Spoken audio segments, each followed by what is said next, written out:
Making this video at the time that Argentina has beaten Croatia in the 2022 World Cup semifinal match. And as a football fan, I just have to say that was disappointing. That was very disappointing. Now, some of you might be like, oh, here you go. Here we go. Another Messi hater. First and foremost, I'm a Messi fan. Messi's my favorite player. And Messi has already proven he's the greatest player of all time, in my opinion. But what happened in this game was nothing short of a robbery, in my opinion.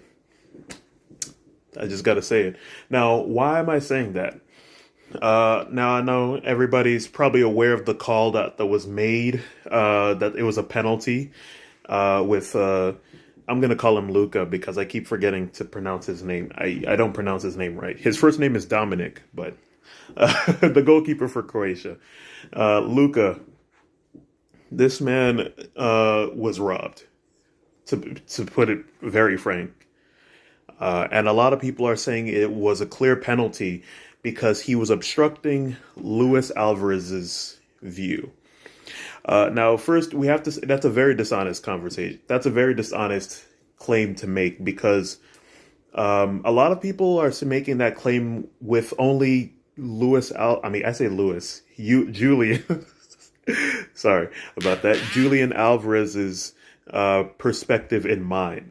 And that's a very dishonest way to look at a call like that, because if you do that, every player is going to get the call every single time because they're the ones who are falling. And it wouldn't matter basically where they are on the pitch or whatever, or the spatial circumstances. As long as they fall, then they fall. And that would be the end of the argument. And that's just not an honest conversation. I think I'm going to have a part 2 for this, but that's a very dishonest point to make. If you look at the replay, there was clearly no chance for this guy to get that ball once he chipped it past Luca. All right? That was it. That was that. And I think if you think that that was still a chance, you clearly think physics are just, all of us are just superhuman, where we just ultra instinct to one way or the other. Like, that's just not how stuff works in football. That's just not how stuff works in space and time.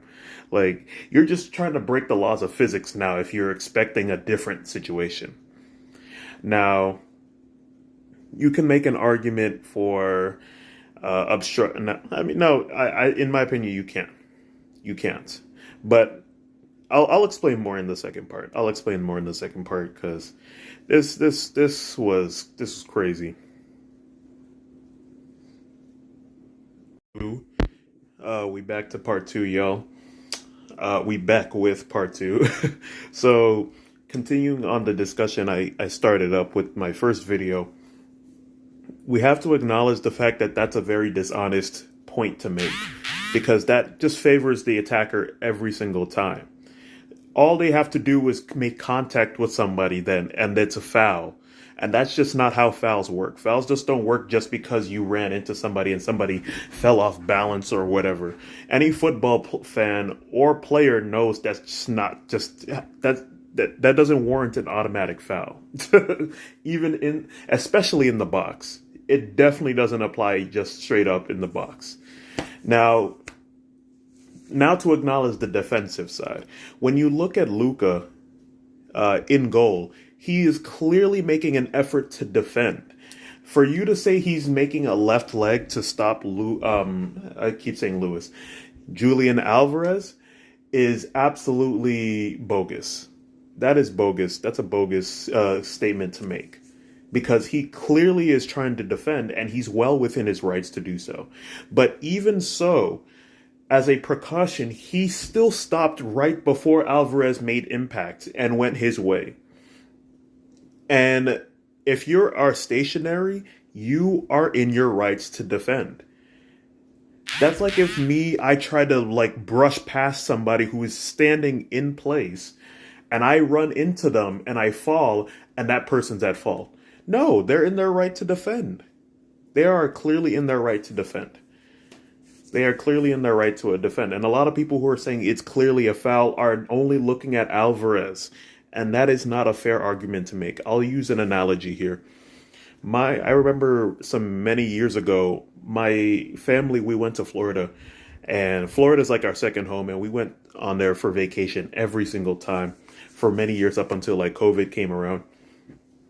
Now, there's this one particular year we were on an outing with some friends, and we had the right of way. You know, there was a car that was clear that was behind us, clearly behind us. No doubt about that. They weren't leveled with us. They weren't on our. They were right behind us. There was clean right behind us, and we were ready to make our next turn around. We were ready to make a left turn, right, to continue on to trudge on to our journey to where we wanted to go, right. This car was behind us. This car is still behind us, very much behind us, is ready to get on its way out. It's ready to get active. It's clear. Like I mean, I was at the back, so it's not like everybody else was paying attention, but I could see that car was ready to get active. Part three. Okay, we're at part three, continuing the story. We are ready to make a left turn. Green light. Green light says go. It's time to go. My dad is ready to make that left turn. This car is ready to be out, and it rams us right in the back. It hits the back of the car. We can feel it. I'm sitting in the back, and we go sideways because of it. Guess who got the ticket? Dad. Why? Because he took the damage. The guy took the damage. My dad, he was smart. He got a grill guard on both sides of that car that we had at the time. And because of that, anybody who tried to make a collision was going to get hurt, was going to get their car damaged, and we were going to be all right. But nonetheless, just because somebody else got the crash, got the damage, we were in the right because we had the right of way, and they were behind us. They were behind us, and they tried to blitz their way past us. But guess what? We were still fine. And this is a similar situation I'm seeing here with Luca and Julian Alvarez. The guy was clearly stationary, well within his rights. He got hit, and still he got the one who got the whole. He was the one who got the foul. He was the one who was apparently should have been booked, according to a lot of Argentinian fans who are not looking at this from the goalkeeper's perspective at all. And I found that very disappointing. It was very disappointing. I have to say it. It's quite disappointing. But that's something everyone has to remember. Like, a lot of people are not looking at the goalkeeper in this whole situation. Everyone just keeps looking at the player. They're like, oh, his thing got obstructed. His play, the attempt on the play got obstructed. No, it didn't. Luca clearly stopped in time. He was clearly defending, and he stopped in time.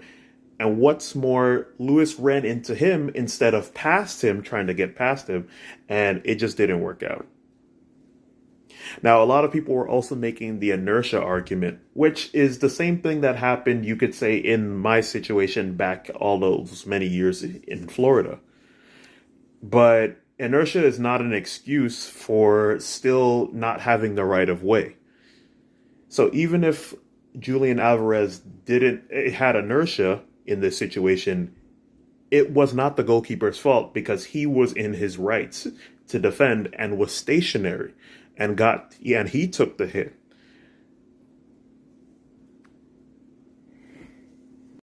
Terms, an obstruction is not what Luca did.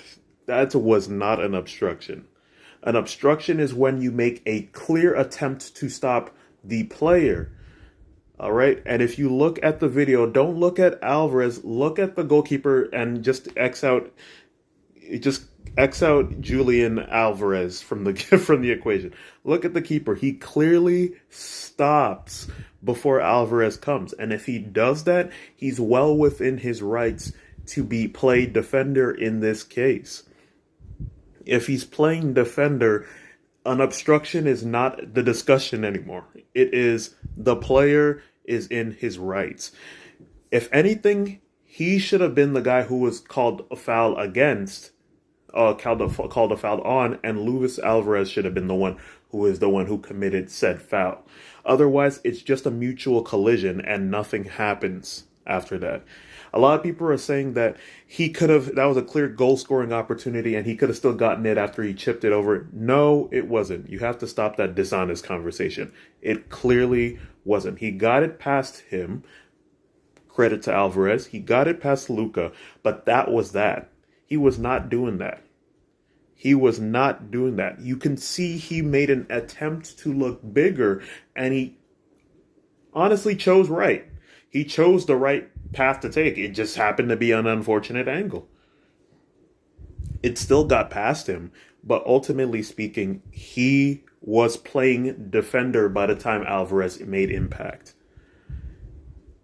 And by that logic, yeah, it goes to it wasn't that it doesn't take a rocket scientist to play the video back slowly and to see that Luka was stationary by the time Luis Alvarez came in. To make such a claim that he obstructed his view when he was stationary already shows that you're not paying attention. It just goes to show who your attention was on. And your attention was clearly on Julian Alvarez and not the play itself. And that's just not football for me. That's just not football for me. Yeah, that was not a good call. That really wasn't a good call. And a part of me can't blame the referee because he was not in a good position to make that good decision, but ultimately speaking, you should have reviewed that.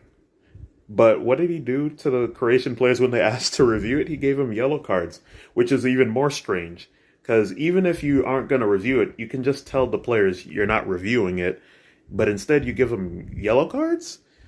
Even when Rodrigo De Paul was arguing the entire time? That was odd. So it also stands to be mentioned that before this entire play in the first place, there was supposed to be a corner for Croatia, but they gave it a goal kick, which was very odd. Like, if you were watching the game, you guys can see how odd it was. But, hey, I'm not going to be the guy who says, oh, this World Cup is rigged for Argentina, but we can't deny that those choices were all very dubious and odd and very much not the right calls to make. These were clear calls that could have been reviewed at the very least, but everything was just out of touch for Croatia, and it was unfortunate. And I find it a bit odd that there are people out here who are like, I don't understand how Croatia managed to beat Brazil when this happens. A lot of people just completely ignored what happened altogether. And it just goes to show the biases and the lack of honesty people are willing to have in this conversation. Everyone keeps saying obstruction, obstruction, obstruction, when there's clear efforts to defend.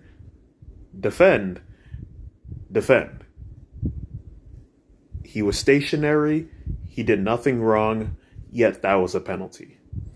And a lot of people don't understand. There's a lot of people who think they know math and think that these are robots that are playing. A lot of people don't understand how crucial that a call can affect the mental game of a team or a player or players.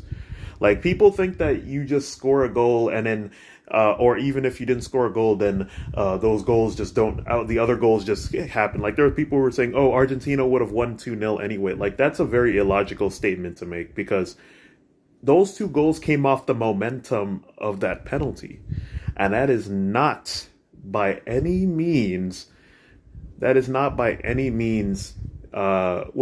a way to say that, oh, 2-0 would have still, no, that's not how math works in football. You don't just score 3 goals, and even if you didn't get one unfair goal in the beginning, you still would have won. That doesn't make it, that's a stupid argument to make. That's a very stupid argument. I don't know how people can make that argument without any logic at all. There's clearly a momentum that came with those 2 other goals. Now, I'm not saying those 2 goals were BS, but those 2 goals came off of a goal that was not supposed to be had in the first place.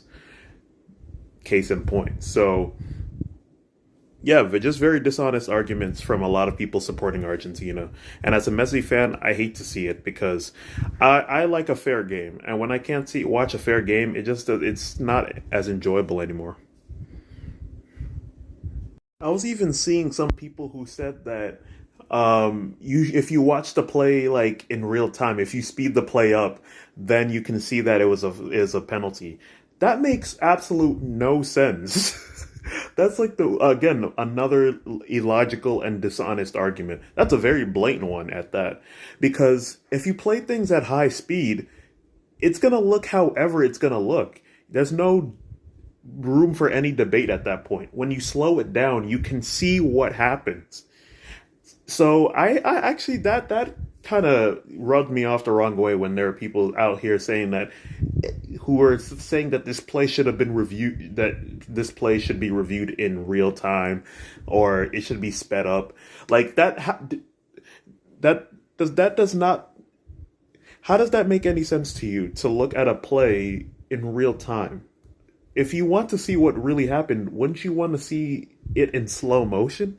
Like, do you think that when people want to see who wins 100-meter dash, they play it in real time just so that they can, like, that makes no sense. That's a stupid argument to make. You clearly slow down the play so you can see what happens where. Such a thing like this was a very close call. But still, people could see that that was not Luka's fault. That was not Luka's fault. The people were expecting Luka to just basically ultra instinct out of there because he had a clear opportunity. Julian Alvarez did not have a clear opportunity after that chip, and it was a 50-50 play. You can watch that video many times from different angles, and it's clear. And slow it down. Don't just watch it in real time. Because if you watch it in real time, and of course if you're biased and you're looking at only the attacker, of course you're going to be like, oh, it was a penalty, clear penalty. Slow the play down and look at the goalkeeper. So look at the play, slow the play down, watch it in slow-mo, and look at Luka. There, and that'll tell you all you need to know. It'll tell you all you need to know. So, it sucked. It sucked. I feel for the neutrals who wanted to see a good game, and they got this. They got a performance based off of some pretty poor calls from the ref, and that sucks. That absolutely sucks. I mean, it's not the first time it's happened to Croatia, but it still sucks. Given this was not even a matter of they got outplayed. A lot of people are saying that Argentina played better. No, they played more attractive. And attractive is not the same as better. I can be a good-looking person, but that doesn't mean I'm a better person than somebody. Croatia was dominating the game and had 50% possession as well. And if you want to challenge me on this, feel free to send me the video of the play over and over again, and I'll explain to you. I'm ready to duke it out with anybody who wants to challenge this, because there's no disputing that. When you look at the replay, there's no disputing that. Like, this shouldn't have happened. This play shouldn't have even happened to begin with. But let's just say, for the sake of argument, that corner that was supposed to give, it was totally justified. That goal kick was totally just. This was clearly not justified. And even when you look at it, it's clear mutual collision at the very, very best for Argentina. And at the very worst, it should have been a foul on Alvarez. It should have been Alvarez's foul on Luka, the goalkeeper for Croatia. So, it's pretty sad. I mean, there's nothing we can do about it now, but I'm just going to point it out that sucked. That absolutely sucked, and that shouldn't have happened. Like, I'm telling you right now, that was a robbery. That was daylight robbery. And that's going to be one of the mysteries of this World Cup history. And this World Cup, of course, specifically, but of World Cup history in general. Like, how does that play not get reviewed? Is beyond me. I mean, I wanted Croatia to win, but I wouldn't have minded if Argentina would have gone through too, because I'm a Messi fan. But to see Argentina go in through to the final this way, it just sucks, and it makes me worry about Morocco as well because Morocco's had a history of getting cheated throughout the World Cup. So who knows? They might be like, oh, let's get a France Argentina duel in here. But I don't even want to see that anymore because this game wasn't a game that was won because you were truly more talented. It was a battle of the referee made a pretty poor decision and the mental fortitude just died after that. A lot of people don't understand that, especially that the mental shift changes when a call like that is made, especially when it's a bad call. So, yeah, it sucks, but it is what it is. It is what it is.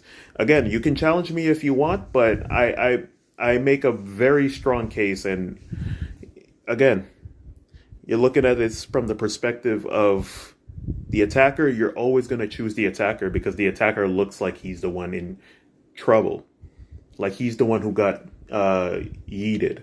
But really, if you look at it from the defensive standpoint, you'll always be able to get an objective standpoint and know if it was the defender or the attacker.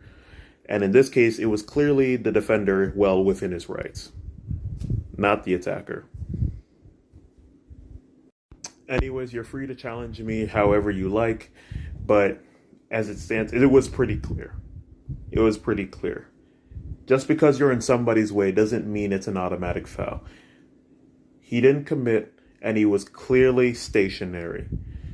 If you can't so much as pay attention to his movement and just see his leg, you guys aren't really paying attention. You guys were just looking at the fact that his leg was there. A lot of people were like, look at his left leg. You just saw his left leg. You didn't see him move. You didn't see how he moved. And that was ridiculous. That's ridiculous. But anyways, yeah, challenge me all you like.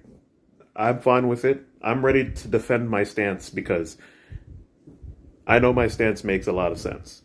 A lot of people are having too much of a dishonest conversation, and I'm willing to duke it out with y'all. But for real, that's all. That's my take. Later, y'all.